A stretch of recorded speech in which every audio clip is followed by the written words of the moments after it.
Hay una cosa que los de afuera no entienden bien de Chiloé, y es que el folclore ahí no es decoración. No es algo que la gente cuenta para los turistas ni algo que quedó congelado en los libros de etnografía regional. Es una capa viva de la realidad cotidiana del archipiélago, tan presente como la lluvia y el mar y la madera de las iglesias patrimoniales. La gente de Chiloé no cree en el trauco de la misma manera en que alguien cree en los fantasmas de las películas. Lo creen de la manera en que se cree en algo que existe porque siempre ha existido y porque las consecuencias de ignorarlo son demasiado concretas como para darse ese lujo. Me llamo Andrés. Soy médico general y trabajo desde hace 8 años en el consultorio de atención primaria de Dalcahue, una ciudad pequeña en la isla grande de Chiloé. Llegué desde Santiago con la convicción de que la medicina rural era un desafío técnico que me preparaba mejor que la ciudad. Y con la ingenuidad discreta de alguien que cree que tiene las herramientas conceptuales para entender cualquier realidad que encuentre. Chiloé me fue corrigiendo esa ingenuidad de a poco, con paciencia, sin apuro. El primer año atendí casos que en Santiago no hubiera sabido cómo clasificar. No porque fueran médicamente complejos, porque tenían un contexto que la medicina clínica no contempla. Pacientes que llegaban con síntomas físicos reales, medibles, y que al mismo tiempo describían causas que estaban completamente fuera del marco de referencia en que yo había sido entrenado. Aprendí rápido que la opción más honesta no era desestimar el contexto sino atender los síntomas y dejar la discusión causal para otro momento. El caso que voy a contar no es el único de este tipo que tuve en 8 años. Pero es el que más me marcó, y el que con el tiempo dejó de parecerme tan simple como me pareció la primera vez. En mayo de 2018, un jueves a la tarde, llegó al consultorio un hombre de unos 60 años que conocía de vista porque era uno de los agricultores de las afueras de Dalcahue que venía ocasionalmente a control. Se llamaba Don Avelino, era viudo, vivía solo en un predio a unos 8 kilómetros del pueblo. No era de los que iban al médico seguido, era el tipo de hombre que espera hasta que no puede más. Ese jueves podía más o menos, pero venía con urgencia de otro tipo. No venía por él. Venía por su nieto. El chico se llamaba Matías, tenía 16 años, y don Avelino lo había traído en el asiento de atrás de la camioneta. Cuando lo hice pasar al box y lo examiné, lo que encontré era clínicamente consistente con un cuadro de agotamiento severo combinado con algo que en la ficha tuve que anotar como episodio disociativo. Porque era la categoría más cercana a lo que presentaba: respuestas retardadas, mirada fija, incapacidad de sostener una conversación coherente, temperatura levemente elevada sin foco infeccioso aparente. Lo que me contó don Avelino mientras yo atendía al chico es lo que me interesa contar. Don Avelino habló con la calma de alguien que ha procesado lo que cuenta antes de contarlo. Sin exaltación, sin el tono de quien pide que le crean, con el tono de quien informa. Me dijo que 3 días antes, el lunes, Matías había ido al bosque que quedaba en el límite norte del predio a buscar leña. Era una tarea que hacía seguido, conocía el bosque, no había ninguna razón para preocuparse. Pero a las 3 de la tarde, cuando el chico debería haber vuelto, no apareció. Don Avelino lo buscó hasta que oscureció. No lo encontró esa noche. Al día siguiente, con 2 vecinos, volvieron a buscar. Encontraron a Matías al mediodía del martes, sentado al pie de un tejo, a unos 200 metros de la entrada del bosque. No estaba perdido en el sentido de haber entrado profundo y no saber volver, estaba a 200 metros de la entrada, en un lugar que don Avelino describió como visible desde el camino si uno sabía dónde mirar. El chico no recordaba nada. No recordaba haber entrado al bosque, no recordaba la noche, no recordaba el día.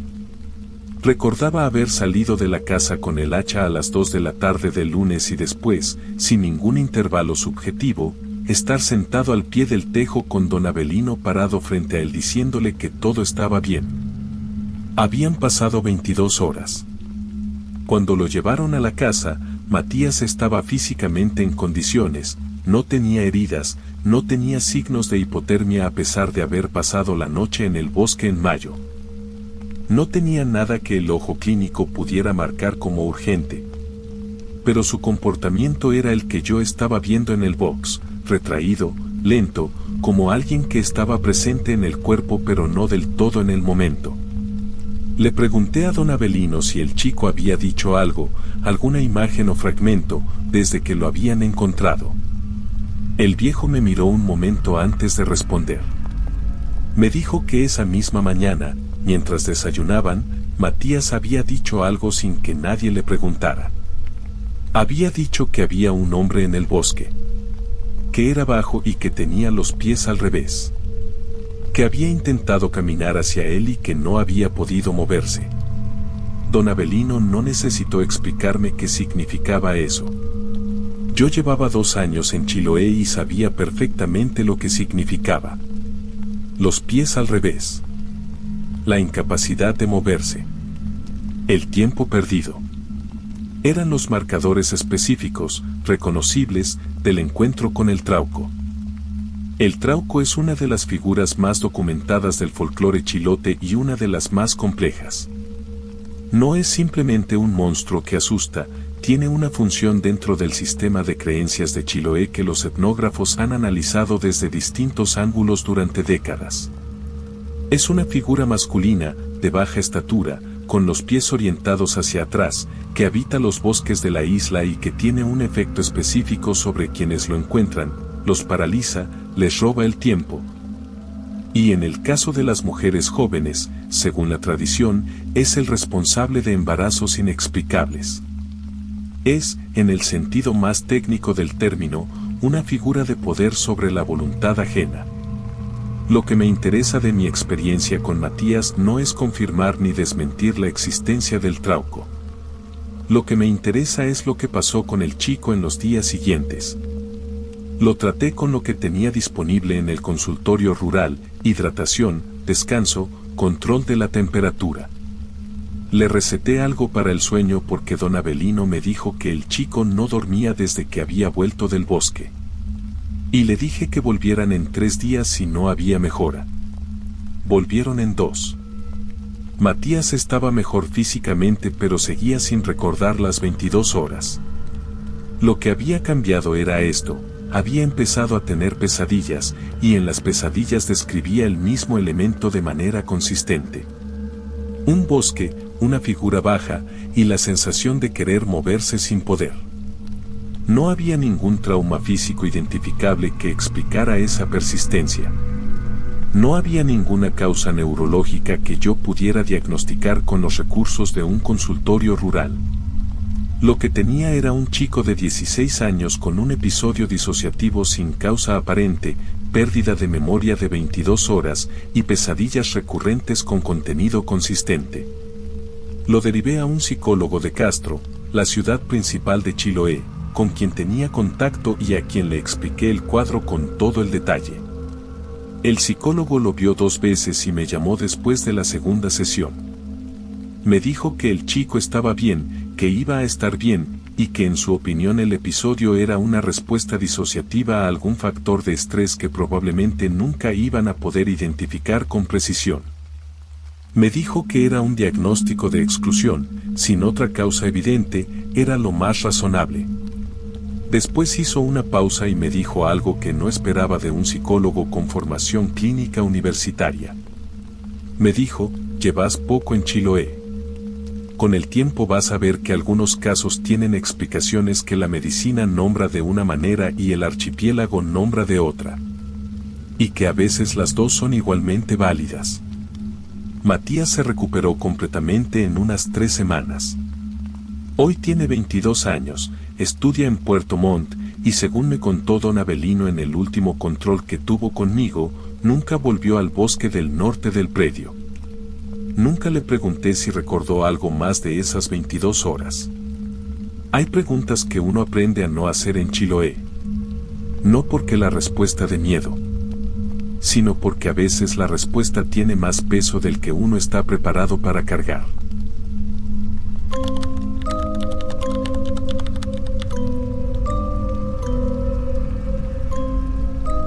Antes de que existieran los GPS, los sonares y las aplicaciones de predicción meteorológica, los pescadores del sur de Chile navegaban con dos herramientas, el conocimiento acumulado de generaciones y el folclore. No como sustitutos del uno al otro, como capas complementarias de la misma realidad. El conocimiento técnico te decía cómo leer el viento y la corriente. El folclore te decía cosas que el conocimiento técnico no alcanzaba a cubrir. Esa distinción se borra bastante rápido cuando uno lleva tiempo en la costa chilota. Me llamo Roberto Saavedra. Tengo 53 años y llevo 30 trabajando en la pesca artesanal en la zona del canal de Dalcahue, en Chiloé. Mi padre fue pescador, mi abuelo fue pescador, y si hay algo que heredé de los dos que no tiene nombre en ningún manual técnico de navegación es esto, el respeto. No el miedo. El respeto.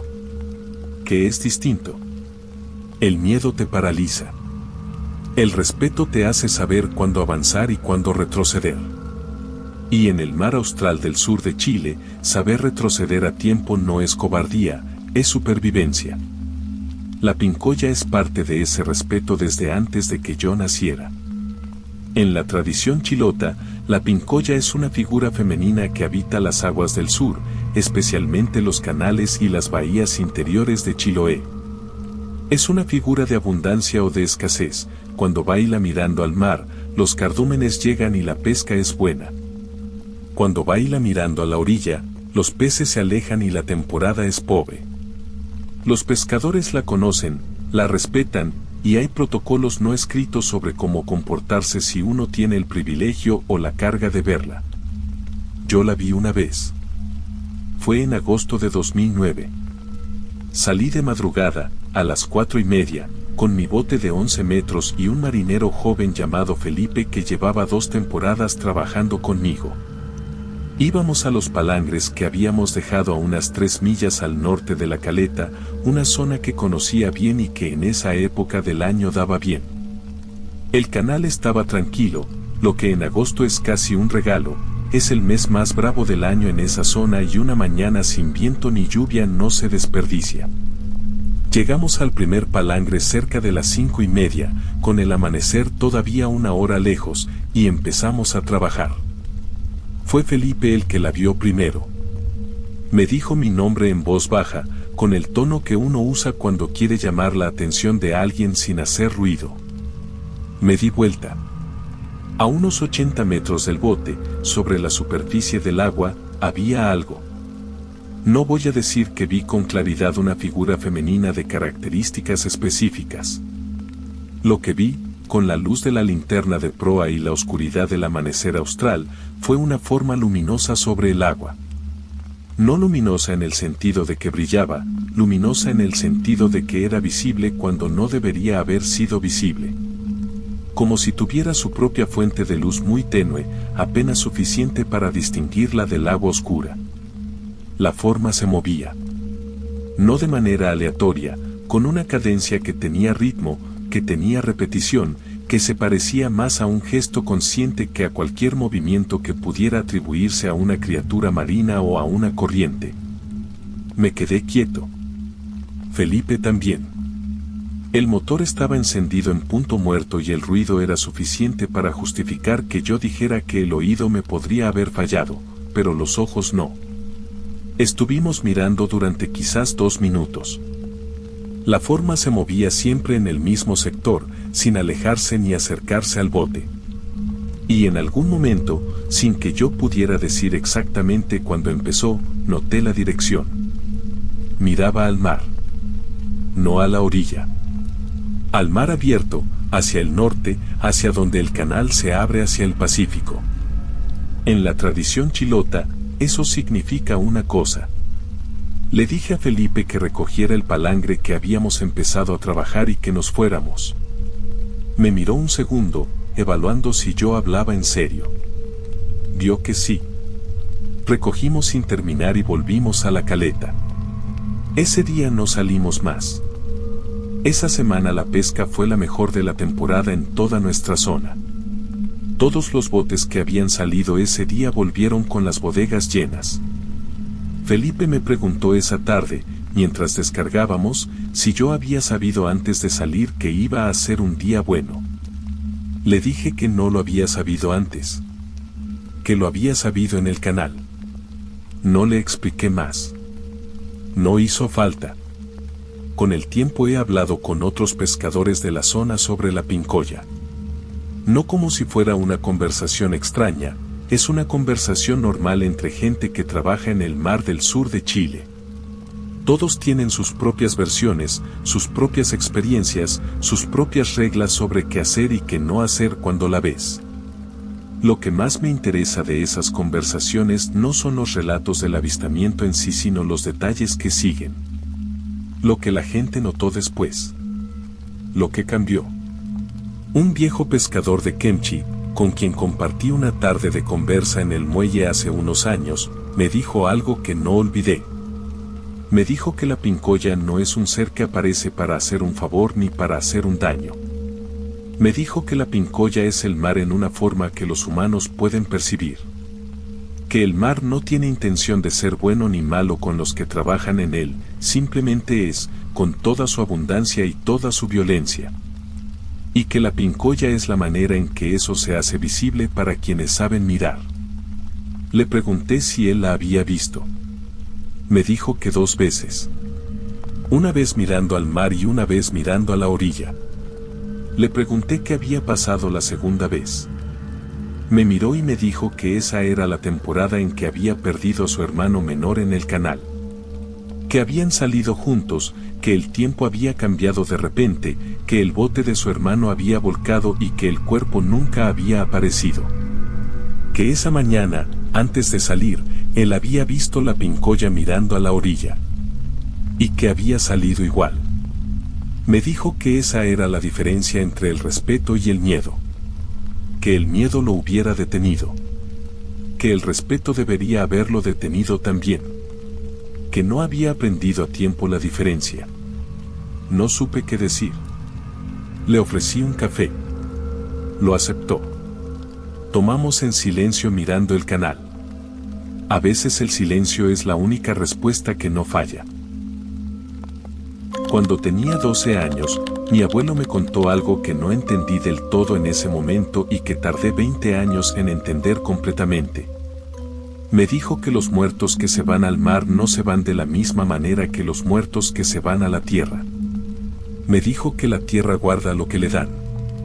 Pero que el mar devuelve lo que quiere y retiene lo que quiere, y que entre lo que retiene hay cosas que la gente preferiría que devolviera y cosas que agradece que no devuelva. No le pregunté a qué se refería. Tenía 12 años y mi abuelo era de los hombres que hacen declaraciones que no esperan pregunta. Pero la imagen se me quedó, el mar como un lugar que decide. Mi abuelo era pescador de Castro, en Chiloé. Murió en 2001 y nunca supe si él había visto el Caleuche o si simplemente lo conocía de la manera en que todos los chilotes lo conocen. Que es decir que lo conocen como se conoce algo que existe aunque nadie pueda señalarlo con el dedo. Yo soy su nieto y también soy chilote, aunque vivo en Puerto Montt desde hace 15 años. Me llamo Cristóbal. Trabajo en logística portuaria. Y lo que voy a contar ocurrió en febrero de 2020, en un viaje que hice a Chiloé para visitar a mi madre que vive en Achao. No era un viaje de investigación ni de turismo, era una visita familiar normal. Fui en mi auto, tomé el ferry en Pargua, pasé 4 días en Achao. La noche del tercer día, un jueves, salí a caminar solo por el borde del mar después de cenar. Que es algo que hago cuando voy a Chiloé porque la costa de noche en el archipiélago tiene una calidad que no encuentro en ningún otro lugar. Eran cerca de las 11. El cielo estaba despejado, lo que en Chiloé en cualquier mes es un regalo, y la luna era suficiente para ver el agua con claridad. Caminé unos 20 minutos por el borde costero, lejos de las casas, en silencio. Fue entonces cuando lo vi. A primera vista parecía un barco.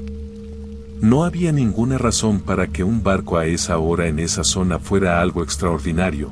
Los canales de Chiloé tienen tráfico constante, de día y de noche, de barcazas de carga, lanchas rápidas, barcos pesqueros. Un barco en el agua era lo más normal del mundo. Lo que no era normal era la luz. El barco, o lo que fuera, tenía luces. Pero no las luces de navegación convencionales, el rojo y el verde en los costados y el blanco en la proa y en la popa, que son las que cualquier embarcación tiene por reglamentación. Eran luces distribuidas por toda la estructura, múltiples, de colores que no correspondían a ningún protocolo de navegación que yo conociera, amarillo cálido, naranja. Algo parecido al blanco pero con una temperatura diferente.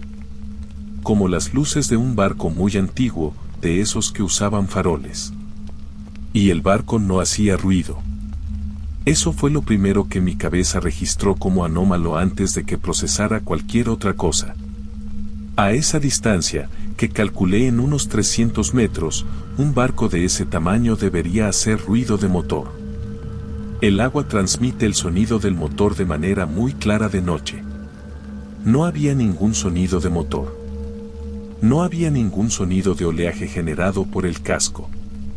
El barco avanzaba en silencio absoluto sobre un agua que alrededor de él estaba perfectamente quieta, aunque el resto de la bahía tenía el movimiento normal de la noche. Me quedé quieto en la orilla, mirando. El barco avanzaba en dirección al norte, a una velocidad que era difícil de calibrar sin referencias de escala, pero que me parecía lenta, constante, sin aceleración ni desaceleración. Y tenía algo más que tardé un momento en identificar con precisión. Se oía música. Muy baja, casi en el límite de lo perceptible, pero música. No de parlantes modernos, el tipo de música que tiene la textura acústica de instrumentos de cuerda y de viento tocados en vivo, en un espacio cerrado, con la reverberación de madera alrededor. Como música de una fiesta dentro de un barco de madera, filtrada por el casco y por 300 metros de agua y de noche. El caleuche es, en la tradición chilota, un barco fantasma. No en el sentido de un barco de piratas ni de una nave de terror de película, en el sentido de un barco que navega los canales del archipiélago llevando a los muertos del mar. No a los muertos en descanso, a los muertos que siguieron. A los marineros y pescadores que se fueron al agua y cuyas almas no quedaron varadas en la orilla sino que siguieron navegando, en ese barco, en esa música. En esas luces que no corresponden a ningún protocolo moderno porque no son modernas. La tradición dice que el caleuche se puede ver pero que no se puede señalar. Que quien lo señala con el dedo sufre consecuencias que van desde la parálisis del brazo hasta algo peor que nadie especifica pero que todos entienden. Que hay que mirarlo con respeto y con distancia. Y que si uno escucha la música, hay algo en ella que llama, que tiene una atracción que no es del todo voluntaria, y que hay que hacer un esfuerzo consciente para no seguirla. Eso último lo entendí esa noche de una manera que no esperaba. Porque mientras miraba el barco, me di cuenta de que había dado 3 o 4 pasos hacia el agua sin haber decidido darlos. No fue un movimiento brusco ni dramático. Fue el tipo de movimiento que hace el cuerpo cuando sigue algo que la mente todavía está procesando. Estaba en el borde del agua, con los pies mojados por el oleaje mínimo de la orilla, sin haber decidido conscientemente acercarme. Me detuve. Me quedé quieto. El barco seguía avanzando hacia el norte, las luces cálidas y extrañas, la música casi imperceptible. Pensé en mi abuelo. Pensé en lo que me había dicho cuando yo tenía 12 años, que el mar retiene lo que quiere. Y pensé que lo que estaba viendo, si era lo que la tradición de Chiloé decía que era exactamente eso. El mar mostrando lo que había retenido. Los que se habían ido al agua y que seguían navegando, de noche, en silencio, con una música que los vivos no deberían escuchar demasiado tiempo. Retrocedí hasta estar lejos del borde del agua. Me senté en una piedra y seguí mirando hasta que el barco desapareció en la oscuridad del canal hacia el norte. No lo señalé. Tuve la precaución o el instinto o el miedo, no sé cuál de los tres, de no señalarlo. Cuando volví a la casa de mi madre y me preguntó por qué tenía los pies mojados, le dije que había resbalado en una piedra. No le conté lo que había visto. No porque creyera que no me iba a creer. Mi madre es chilota de toda la vida y creerme era lo más probable. Sino porque hay cosas que cuando se cuentan en voz alta cambian de peso. Se vuelven más reales o menos reales dependiendo de la cara del que escucha, y yo no quería que lo que había visto se volviera ni más ni menos real de lo que era. Quería que siguiera siendo exactamente lo que era, el mar mostrando lo que retiene, por una noche, a alguien que supo no señalar. Creo que mi abuelo lo hubiera entendido. Creo que por eso me lo contó cuando tenía 12 años, mucho antes de que lo necesitara. Para que cuando llegara el momento, ya supiera cómo comportarme.